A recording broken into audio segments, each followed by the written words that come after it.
তুমি যখন যেমন ওস্তাদের খেদমত করো, এখানে থাকলে ওস্তাদের জুতা ঠিক করে দাও। তোমার বাড়িতে গেলে তোমার মা বাবার, তোমার বাবাই গোসল করছে, আব্বু লুঙ্গিটা আমার কাছে তো আমি ধুয়ে দিই, আমি তোমার জামাটা ধুয়ে দিই, জামা ময়লা হয়েছে, তোমার আম্মুর জামা ময়লা হয়েছে, তুমি নিয়া সুন্দর করে ধুয়ে না জানাইয়া শুকা দাও। তোমার মায়ের মন থেকে এমন একটা দোয়া আসবে, কান্না জড়িত একটা দোয়া চলে আসবে যে আল্লাহ আমার ছেলেটা এত সুন্দর করে কাজ করছে, আমার ছেলেটাকে তুমি দিনের দায়ী হিসেবে কবুল করো। এই যে মনে একটা আসসালামু আলাইকুম ওয়া রাহমাতুল্লাহি ওয়া বারাকাতুহু। ওয়া আলাইকুম আসসালাম ওয়া রাহমাতুল্লাহি ওয়া বারাকাতুহু। সবাই কেমন আছো? আলহামদুলিল্লাহ, আমিও ভালো আছি। এক বছর পরে আবার আমাদের সামনে আসছে ঈদুল আজহা, নাকি? জি। ঈদুল আজহায় কি করা হয়? কুরবানি দেওয়া হয়। তো অনেকে কুরবানি, অনেক যারা গার্ডিয়ানরা আছে কুরবানি দিবে, অনেকে দিবে না। তো দিবে আর না দিবে, কিন্তু মাদ্রাসা তো প্রত্যেক ঈদই বন্ধ হয়, নাকি? জি। এই ঈদেও বন্ধ হবে। তবে তোমাদের সাথে একটু গুরুত্বপূর্ণ কথা হলো, শোনো বাবারা, বাবা মায়ের দোয়া লাগবে, ওস্তাদের যেমন দোয়া লাগবে, বাবা মার দোয়া ছাড়া কখনো হাফেজ আলেম হওয়া যায় না। তাহলে বাবা মার দোয়া নিতে গেলে কি করতে হবে? তুমি যখন যেমন ওস্তাদের খেদমত করো, এখানে থাকলে ওস্তাদের জুতা ঠিক করে দাও। তোমার বাড়িতে গেলে তোমার মা বাবার, তোমার বাবাই গোসল করছে, আব্বু লুঙ্গিটা আমার কাছে তো আমি ধুয়ে দিই, আমি তোমার জামাটা ধুয়ে দিই, জামা ময়লা হয়েছে, তোমার আম্মুর জামা ময়লা হয়েছে, তুমি নিয়া সুন্দর করে ধুয়ে না জানাইয়া শুকা দাও। দেখবা তোমার মায়ের মন থেকে এমন একটা দোয়া আসবে, কান্না জড়িত একটা দোয়া চলে আসবে যে আল্লাহ আমার ছেলেটা এত সুন্দর করে কাজ করছে, আমার ছেলেটাকে তুমি দিনের দায়ী হিসেবে কবুল করো। এই যে মনে একটা দোয়া আসবে, আকাঙ্ক্ষা আসবে, আল্লাহ এটি তোমার কবুল করে নেবে। এই যে বাইজিদ বোস্তানী রহমাতুল্লাহ আলাইহি, তার জীবনী যদি তোমরা পড়ো, এই ছোট্ট বাইজিদ যখন গভীর রাত্রে মায়ের পানির পিপাসা লাগছে, আমি শর্টকাটে বলি, পানির পিপাসা লাগছে, তখন মা বলতেছে পানি পানি বলে তিনবার উনি বলতেছে, তখন বাইজিদ বলতেছে যে মা ঠিক আছে, পানি আমি আনতেছি। এই বলার পরে ঘুমাই গেছে। গভীর রাত্রে একটা কূপ থেকে ছোট মানুষ পানি নিয়ে আসছে, আনার পরে শীতের রাত, কনকনে শীত একদম, তখন পানি নিয়ে আসার পরে দেখতেছে মা ঘুমাই গেছে। মা যে পানির কথা বলছে যে বাবা পানি খাবো, আইসে দেখে কি মা ঘুমাই গেছে। মায়ের ঘুমে ডিস্টার্ব না করে সারা রাত ফজর আগ পর্যন্ত ওই পানি নিয়ে ছেলে দাঁড়াই রয়েছে। যখন ফজর আজান হয়েছে, তখন মা দেখে ছোট্ট বাইজিদ থরথর করে কাঁপতেছে গ্লাসটা হাতে। বাবা কিরে, তুমি ঘুমাও নাই? মা আপনি যে পানির কথা বলছিলেন সেই পানি আমি নিয়ে আসছি, আইসা দেখে আপনি ঘুমাই গেছেন। তখন মায়ের চোখ থেকে দর দর করে পানি পড়তে, বাবা তুমি আমাকে ডাকো নাই কেন? মা আপনার ঘুমে ডিস্টার্ব হবে, আপনার কষ্ট হবে, এই জন্য আপনাকে ডাকি নাই। মা চোখ থেকে পানি ফালাইয়া দুই ফোঁটা কোলের ভিতরে জড়াই ধরিয়া বলে বাবা এই জমানার শ্রেষ্ঠ ওলি হিসেবে আল্লাহ তোমারে কবুল করুক। মায়ের এক দোয়ায় বাইজিদ আল্লাহর ওলি হয়ে গেছে। তাহলে মায়ের দোয়া দরকার আছে কিনা? এই দোয়াটা মন থেকে আসতে হবে, ওস্তাদের দোয়া মন থেকে আসতে হবে।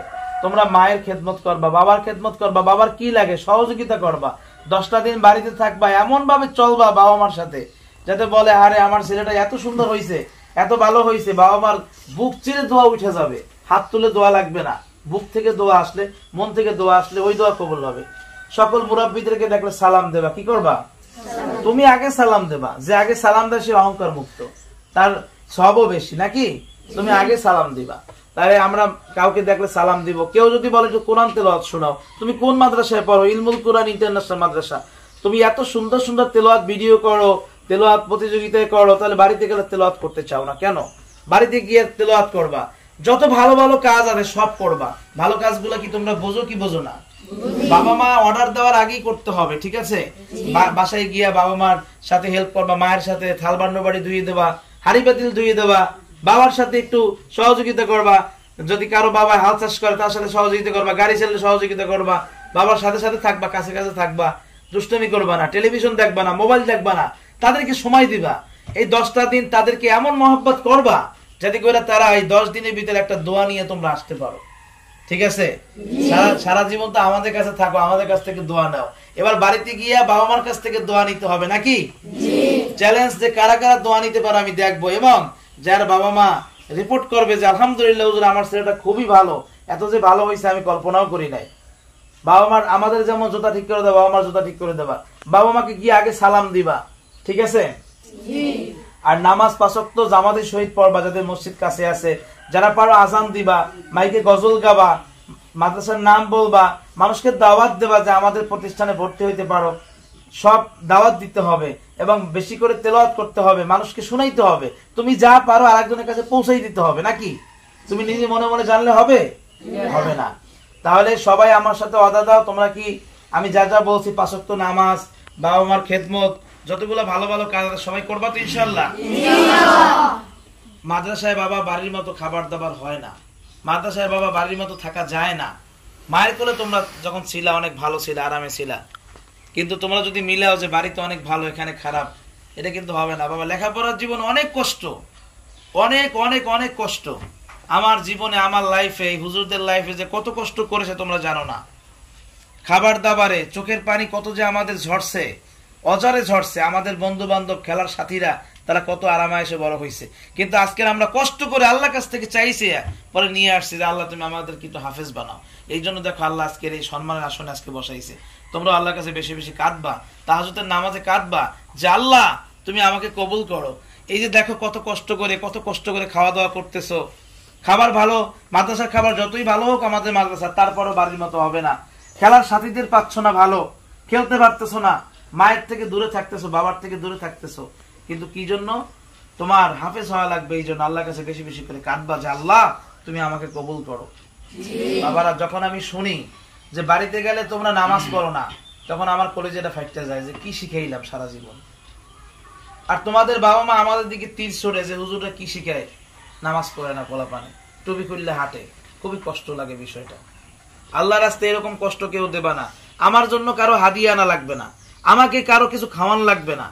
আমরা তোমাদের উপরে ওইভাবেই খুশি থাকবো যদি ওই কাজগুলা ভালো করে করো। নামাজ ঠিক মতো পড়বা, গার্ডিয়ানদের, তোমাদের বাবা মার খেদমত করবা, মুরব্বীদের কথা শুনবা, একজন সোনার মানুষ হবা। আমি গ্যারান্টি দিয়ে বলতে পারি, আমরা নির্দেশ দেওয়ার সঙ্গে সঙ্গে যে কাজগুলা তোমরা করো, তোমাদের বাবা মার কাজগুলো যদি আরেকটু আগ্রহ করে নিজের থেকে করো, আর এইভাবে চলাফেরা বাড়িতে গিয়ে করো, ইনশাআল্লাহ সবাই এমন একটা দোয়া নিয়ে আসবা যেমন বাইরিদ বোস্তানি রহমাতুল্লাহ আলাইহি মায়ের দোয়ায় অলি হয়ে গিয়েছে। আশাবাদী তোমরা ওই মায়ের দোয়াটা, বাবার দোয়াটা নিয়ে আসতে তোমরা হাফেজ হয়ে যাবা। মা বাবা বড় সম্পদ। আল্লাহ রাব্বুল আলামিন পবিত্র কোরআনে বলেছে, তোমার দ্বারা যেন বাবা মা এমন কোন আচরণ না পায়, উহ করে শব্দ করে, এমন একটা আচরণও যেন না হয়। মনে থাকবে বিষয়টা? অনেকে পড়ছো না, ইয়া তাকাদা রাব্বুকা আল্লা তা'বুদু ইল্লা ইয়াহু ওয়া বিল ওয়ালিদাইনি ইহসানা, পড়ছো? পিতা মাতার প্রতি কেমন ইহসান করতে হবে। বাড়িতে গিয়া এই আয়াতটা তোমরা সুন্দরভাবে যারা পড়ছো তারা একটু অর্থ বলে দেখো, তাহলে বুঝতে পারবা। যাই হোক, লম্বা আলোচনা ওদিকে আমরা যাচ্ছি না। আল্লাহ রাব্বুল আলামিন তোমাদের সকলকে পিতামাতার সাথে 5 ওয়াক্ত নামাজ এবং ময়মুরব্বির সাথে ভালো আচরণ করার সুন্দর একটি সুনাম বাড়ির থেকে আনার মতো তৌফিক দান করুক। সকলে বলে আমিন। আল্লাহ সকলকে কবুল করুক, বলো আমিন। আমি বন্ধের ডেটটা শুধু তোমাদেরকে জানাচ্ছি। বন্ধের ডেটটা হলো ইনশাআল্লাহ আগামীকাল 4 তারিখ, রোজ বুধবার, নাকি? রোজ বুধবার মাদ্রাসা ছুটি হবে এবং মাদ্রাসা খোলার তারিখ হলো 13 তারিখ, রোজ শুক্রবার। তোমরা সকলে চলে আসবা। বন্ধ খোলার তারিখে অবশ্যই 100